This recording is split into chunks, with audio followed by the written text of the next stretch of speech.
জীবনে থমকে গেলে হবে না, কাজ করে যেতে হবে। কাজের মাধ্যমে জীবনে সফলতা অর্জন করা যায়। আসসালামু আলাইকুম, সবাই কেমন আছেন এই রমজান মাসে? আমি আল্লাহর রহমতে ভালো আছি। আপনারা সবাই আমার শুভেচ্ছা গ্রহণ করবেন। আমি আপনাদের মাঝে নতুন একটা ব্লগ ভিডিও নিয়ে হাজির হলাম। বহুদিন হচ্ছে লম্বা ভিডিও দিই না, আজকে নিয়ে আসলাম। রমজান মাসে সবাই সবার জন্য দোয়া করব, আল্লাহ পাক যেন সবাইকে ভালো রাখে, আর মৃত ব্যক্তিদের আল্লাহ পাক যেন জান্নাতের ফেরদৌস দান করেন। পরিশ্রম ছাড়া কোনো কাজে সফলতা অর্জন করা যায় না, তাই আমাদেরকে পরিশ্রম করতে হয়। দিনের পর দিন পরিশ্রম করার পরে সফলতা আসে। জীবনে যতটুকু সফলতা আসুক না কেন, এই জন্য আমরা শুকরিয়া আদায় করব। ছোট ছোট অর্জনের জন্য আমরা শুকরিয়া আদায় করব। আল্লাহর শুকরিয়া আদায় না করলে আল্লাহ পাক নারাজ হন। তাই আমরা কখনো শুকরিয়া আদায় করতে ভুল করব না।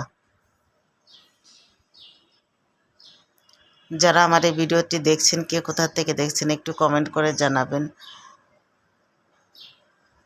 আমি ইফতারের জন্য এগুলো আয়োজন করেছিলাম আমার বাসায়। এটা ছিল মাঠা।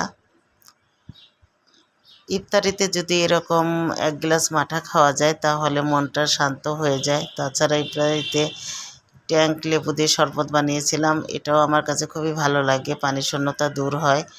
তাছাড়া কিছু ফল থাকলে মন্দ হয় না, আরও ভালো হয়। তরমুজ, আনারস ছিল, আর ঝালমুড়ি, এগুলো তো আমাদের লাগেই।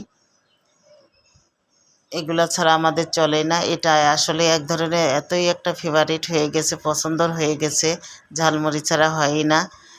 গতকালের ইফতারিতে আমি হালিম রান্না করেছিলাম, সেই হালিমের ভিডিওটাও ধারণ করেছিলাম। হালিম আমার খুব পছন্দের একটা খাবার তালিকায় পড়ে, খুবই পছন্দ করি। শুধু রোজার ভিতর খাই তা না, অন্য সময়ও রান্না করে খাই, আমার খুবই পছন্দর। তবে নিজ হাতে খেতে বেশি পছন্দ করি রান্না করে। নিজ হাতে রান্না করলে স্বাস্থ্যসম্মতভাবে রান্না করা যায়, খাওয়া যায় ভালোভাবে। আমি সেটাই করে থাকি।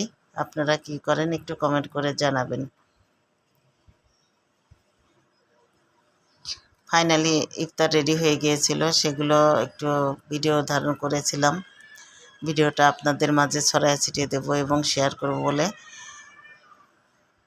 আপনারা যারা আমার ভিডিওটি দেখছেন সম্ভব হলে ছড়িয়ে ছিটিয়ে দিবেন এবং পাশে থাকবেন।